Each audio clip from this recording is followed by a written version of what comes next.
guys, it's Lex. Welcome back to my YouTube channel. Today I have a really fun video for you guys. I'm so excited. I'm finally getting started on my EVO 8 RS. If you haven't seen my previous videos on this car, go check them out. I do show some of the parts that I have accumulated for this vehicle. But today we are gonna be doing my favorite part, and we're gonna be installing my forward-facing turbo kit. Without further ado, let's get right into it. I don't really know what I'm doing, but it's a good thing there's somebody here who knows exactly what they're doing. Actually really good at installing things. I really don't have to help you much, but with the things that are heavy and stuff, obviously, you know, I'm not gonna just stand there and watch her struggle. So I want to show you some of the stuff that we have that we're going to be installing today. Let me start with the radiator. So we got a half radiator. This is from CSF. It's all black because we're going to need to make room for that forward-facing turbo. Onto the kit itself, we have a TurboSmart 6466. The compressor cover was coated in gloss black. We did get a used Sheepy turbo kit, and I ended up getting it coated matte black as usual. So we have the manifold. I also got some crimp-on XRP lines. This is the kind of stuff Ronnie totally geeks out over, so. I'm just taking off the downpipe now.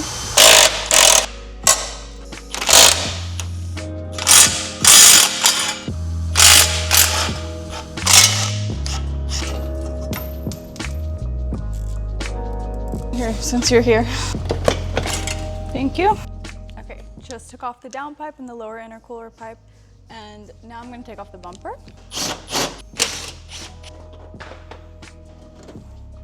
So I don't know if you guys see what I'm doing.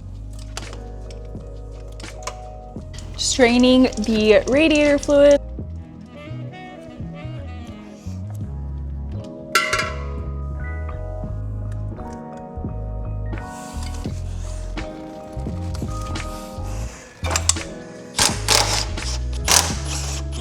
One sensor to unplug.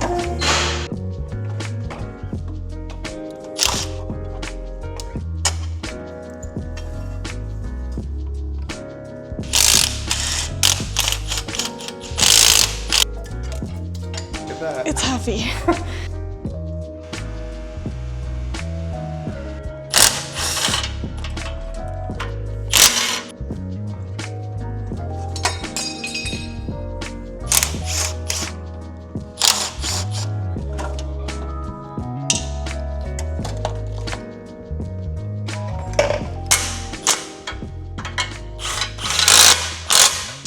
So I just finished removing everything pretty much.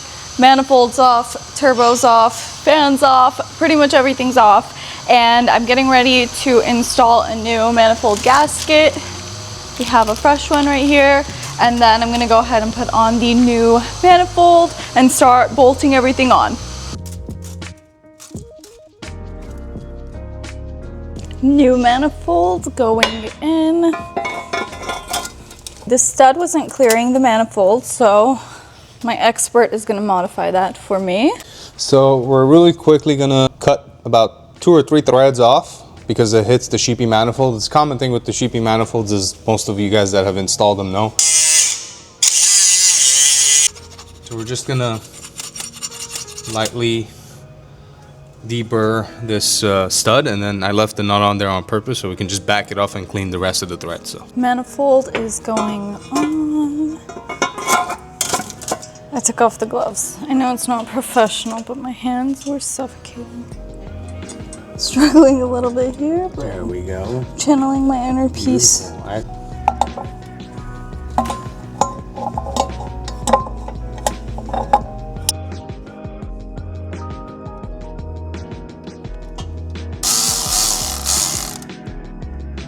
A little bit looser so we can move it around.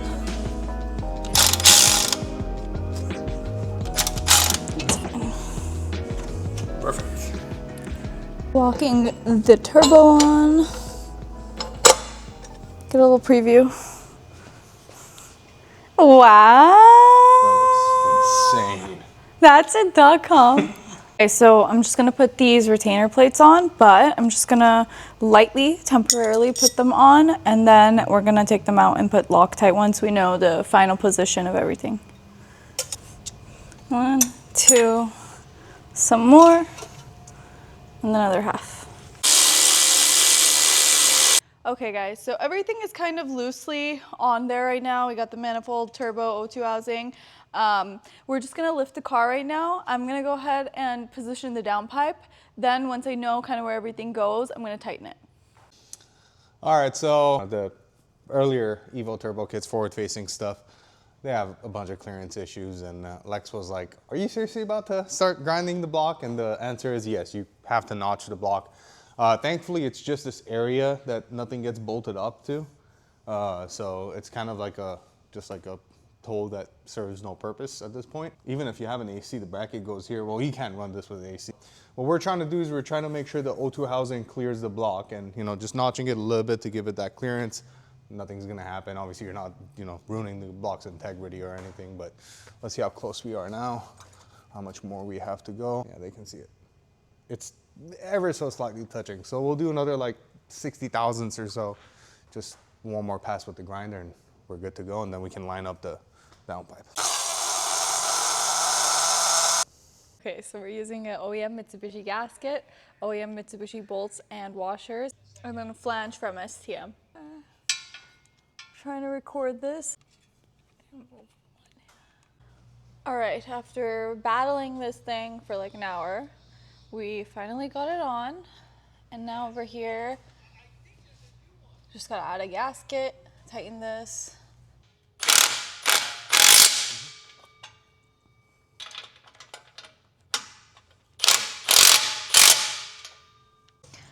So now that we have everything positioned, I am gonna take out the exhaust housing bolts, put a little tiny drop of red Loctite, and then I'm gonna put it back on. And I'm just gonna be doing these one by one. I just finished tightening everything. Roni is putting on an oil line, and then we gotta put on the radiator. One thing I messed up on is I didn't take my own measurements. I just went based on what the old kit had. So we got new lines made. They're crimp-on XRP lines, super high quality, but like the feed line's way too long. Like it doesn't need to be this long, but obviously we can use it, it's just unnecessary. Right now what I'm doing is I'm just gonna tighten this onto the extension that goes to the OEM feed line, the banjo on the cylinder head. I'm gonna go ahead and put the O2 sensor back in. Usually you remove it from the connector. But if I were to go ahead and put it in right now and just tighten it, the wires are gonna twist. I'm gonna pre-twist it, so whenever I put it in, it untwists. You guys, we're doing a Titanic right now while he records this. They also include like a little foam tape that we're gonna be putting away. Oh, thank you. We're gonna be putting this over here.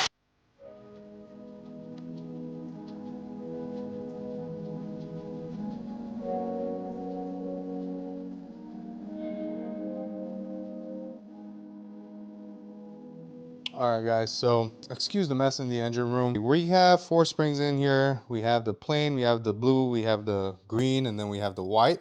This is supposed to equal to about 18.85 PSI, 19 PSI. However, knowing the sheepy manifolds and how they flow, it's going to creep a little bit, especially up top. So I'm not really getting super aggressive in putting 24 pound of spring in there because I can just achieve that with the boost control solenoid. With that being said, we're gonna put about 19 pounds of spring in there, and usually you want to listen to your tuner as far as what the recommendation is as far as spring pressure goes, but I am the tuner in this case, so this is my recommendation to my own wife. So how you seat these springs is you just go like that and you hear that noise. And obviously you're going to push this when you're putting it in the vise to actually close it. So everyone does this kind of differently. What I like to do is just kind of get these springs seated and put them in the vise, as so. Also, there's a fire ring right underneath it. I always take it off so the vise doesn't put extra pressure on it. And now what I'm gonna do is I'm gonna kind of center it and slowly close the vise, making sure when I'm closing, I don't close on the actual, make sure it's going evenly so it's a little bit off. Anyway, so now what I wanna do is I just wanna make sure I'm not biting onto the orange diaphragm, and I am not. Everything looks good. So what I'm gonna do is I'm going to put 2 of these Allen bolts in there, You see how effortlessly it goes in? That's how it needs to be. Slight resistance, but nothing more than that. If you have a lot of resistance on it, then it is not aligned properly.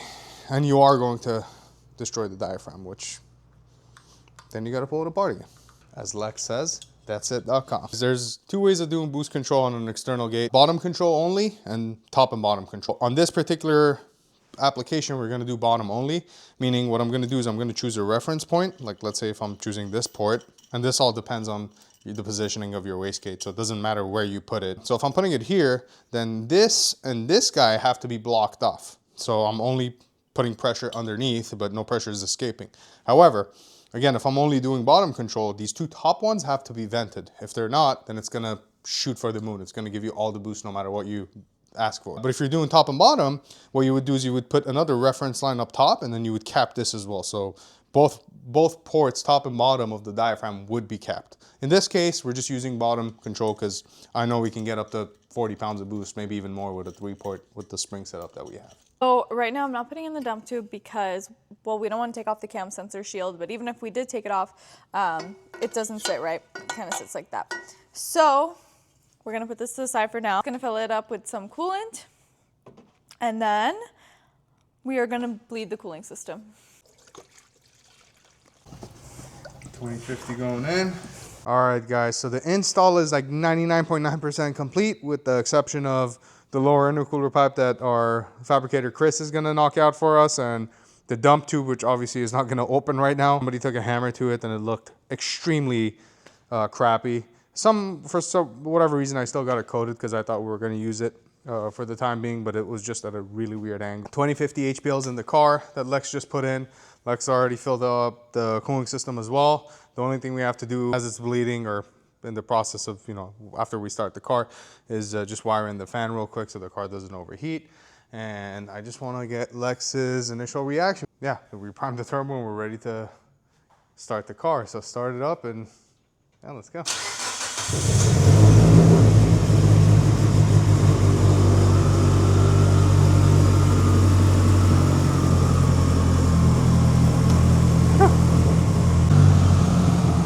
Can't tell me that's not loud.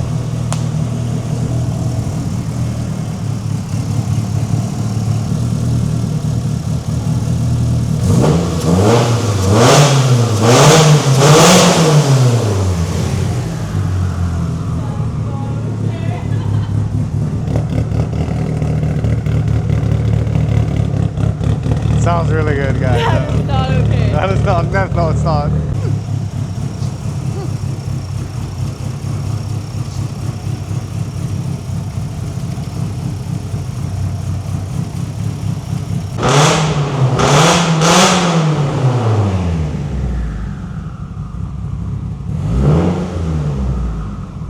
For this to bleed. All right, guys. Well, that's a wrap. Thank you so much for helping me. I learned a lot today. Thank you for liking the same stuff I do at times. At times. Got a startup. Next thing that we have to tackle is we do have to get the dump tube fabricated. Dump tube, lower intercooler piping, all that stuff's going to be tackled by our friend Chris at CM Builds. I'm really happy with how it's coming along so far. The next thing we're going to tackle is the fuel system. We might just attempt to tune in on the stock ECU for the time being. And Lex is asking for 800 horse, so I don't know. I don't know, guys. He always says, I don't know. You guys know when you go to the doctor and you ask them if you're going to be okay, and they're like, well, can't say for sure. All right, you blow it up, you put a better motor in it. I mean, that's just how it goes. Maybe we will make 800 horsepower once or twice. I don't know. Thank you guys so much for watching this week's video. I know it was a day late, so I'm sorry about that, but we ran into some technical difficulties and I was really trying my best to do this entire install by myself, but there was some things I needed help. So thank you guys so much for watching this week's video. Make sure to give it a thumbs up, hit that subscribe button, hit that bell notification, and I will see you guys next time.